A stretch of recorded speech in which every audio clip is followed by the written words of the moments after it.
అమ్మిటన్ sir sir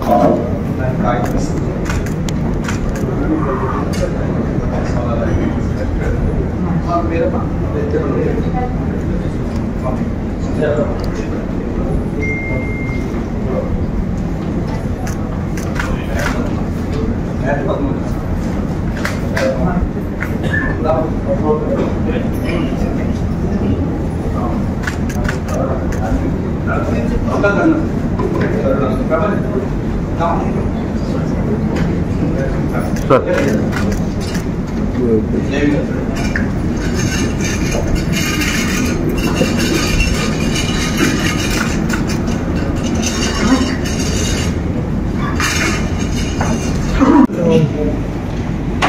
దీంట్లో వాస్తవాలు ఏమని చెప్పాలి, మీరు అబద్ధాలు చెప్తానని చెప్పాలి, నేను నమ్ముతున్నాను. కానీ ఈ తీవ్రత మీరు ఎందుకు చేయలేదు? మీరు మీలో వయసు పీడిస్తున్నారు, మీరు మాట్లాడాలి తప్పదు. మీరు మాట్లాడేది తప్పించుకోవడం బాధ్యత తీసుకోవాల్సింది. వైఎస్ రాజశేఖర రెడ్డి గారు చేసిన SEZ issue, YS Rajasekhara Reddy గారు స్టార్ట్ చేసిన ఎస్సీజెడ్ ఇష్యూ ఒకసారి ఒక ప్రభుత్వం పర్మిషన్ ఇచ్చిన తర్వాత వెనక్కి తీసుకోండి. దాన్ని ఎంత పగడ్బందీ నడపగలం మీదే ఉన్నది తప్ప దీనికి మీరందరూ ఎందుకు మాట్లాడుతున్నారు? వైసీపీ టీడీపీ నుంచి అని చెప్పారు, మేము వార్పు గారి తరఫుని చెప్పారు, నా జనసేన ఎవరికి అనిపించలేదు కానీ దాన్ని కూడా మాట్లాడాను. చెప్తాను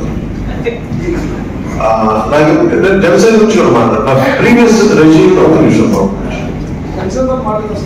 నాకు వైసీపీ గతంలో ఎవరున్నారు మీరు చెప్పండి. ఎవరో పాయింట్ చేయండి.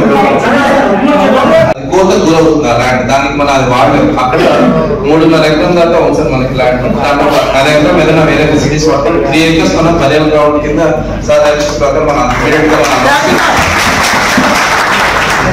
గా పంచాయతీ రిజల్యూషన్ తీసుకొని మీకు అప్పచెప్పడం కూడా జరుగుతుంది నెక్స్ట్ వారంలో.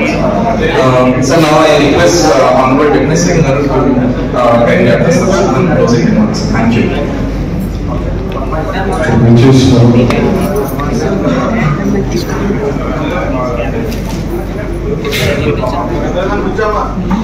మత్స్యకార సమస్యల మీద పిఠాపురం ప్రత్యేకించి ఉప్పాడ అద్దెల ప్రాంతానికి సంబంధించిన మత్స్యకార సోదరులందరికీ ఆడపడుచుకి మనస్ఫూర్తిగా ఆంధ్రప్రదేశ్ ప్రభుత్వం తరఫు నుంచి మీకు మనస్ఫూర్తిగా స్వాగతం పలుకుతాం.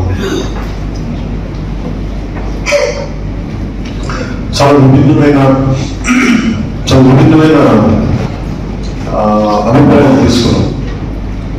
కానీ అది డిఫరెంట్ ఏజ్ గ్రూప్స్ మాట్లాడుతున్నాను, డిఫరెంట్ పార్టీస్ మాట్లాడుతున్నాం. టీడీపీ, వైసీపీ, జనసేన ఇవన్నీ కాకుండా ఎన్జిఓ బ్యాక్గ్రౌండ్స్ నుంచి అలాగే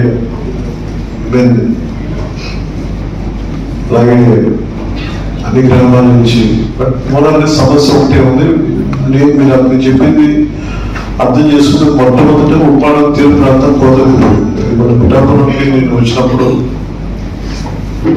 న్యూస్ లో నేను చదివి ఇవన్నీ మాట్లాడితే పిఠాపురం తీరం కోతకు గురవుతుంది. ముఖ్యంగా ఉప్పాడ తీర ప్రాంతం సముద్రం లోపల చొచ్చుకొచ్చేస్తుంది. ఇల్లు కట్టుకున్న తీర ప్రాంతాల గ్రామాలన్నీ ఇల్లు పాడైపోతూ ఉంటాయి. ప్రతిరోజు ప్రతి సంవత్సరం దాదాపు 8 మీటర్లు పర్మనెంట్ పరిష్కారం కావాలంటే ప్రతిసారి ప్రభుత్వాలు మాట్లాడడం వల్ల ఈ బ్లేమ్ గేమ్ తీశారు. ఇది కరెక్ట్గా చెప్పాలంటే వైఎస్ రాజశేఖర రెడ్డి గారు ఇనిషియేట్ చేసిన ప్లాన్. ఈ లంకపల్లి ఎస్సీజెడ్ కానీ 2005లో దాని గురించి చెప్పిన ఇన్ఫర్మేషన్ చెప్పారు. మీరే చెప్తున్నారు పరిశ్రమలకు మేము వ్యతిరేకంగా, కానీ వ్యర్థాలు మన జీవన వృత్తిని దెబ్బకూడతాం, జీవనోపాధిని దెబ్బకూడతాం. సంతోషం. నాకున్న ఇబ్బంది కూడా చెప్తాను మీకు. 5 సంవత్సరాలు వైసీపీ ఉన్నప్పుడు ఇంత బలంగా వెళ్తున్నారు. ఒక్కరు మాట్లాడినా బట్ ఇంత కమిటెడ్ గవర్నమెంట్ ఇది, ఎన్డీ గవర్నమెంట్. మీరు ఈ తేడా ఏంటి చెప్పండి. నేను చెప్తాను సార్. నాకు వైసీపీలో ఉంటాను. వైసీపీ ఎందుకంటే ఇది ఎందుకు చెప్తున్నానంటే ఇఫ్ యూ పొలిటికలైజ్ దిస్, మీరు కనుక మీరు పొలిటికలైజ్ చేస్తే మీరు పొలిటికలైజ్ చేస్తే ఎందుకు యంగ్ లీడర్స్ కూడా ముఖ్యంగా యువ మత్స్యకారులను ఎందుకు మాట్లాడమన్నారంటే భవిష్యత్తు మీది. యువ మత్స్యకారులు ఎందుకు భవిష్యత్తు మీది.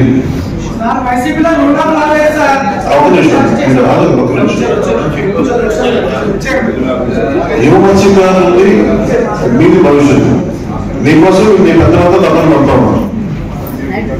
సో అందుకని చాలా నిష్పక్షపాతంగా చాలా ఆబ్జెక్టివ్ గా జరగాలి అంటే నాకు వైసీపీలో పనిచేసిన మత్స్యకార నాయకులు కూడా మీరు ఎందుకు ఎంత బలంగా మాట్లాడలేక నాకు వివరణ కావాలి.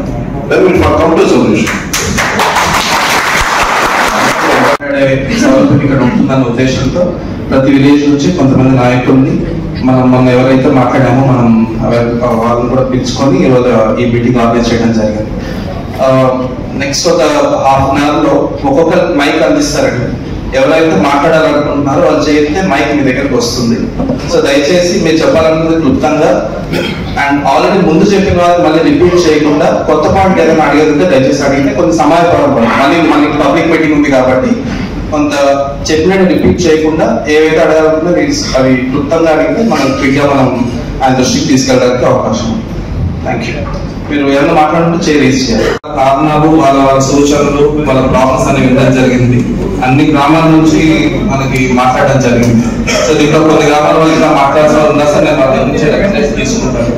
అండ్ ఈ ఇష్యూస్ అన్ని నేను లిస్ట్ డౌన్ చేసుకుని మీ దృష్టిలో మళ్ళీ నేను ఈచ్ డీటెయిల్ గా ఎక్స్ప్లెయిన్ చేస్తాను. అండ్ ఒకటి రెండు బిఫోర్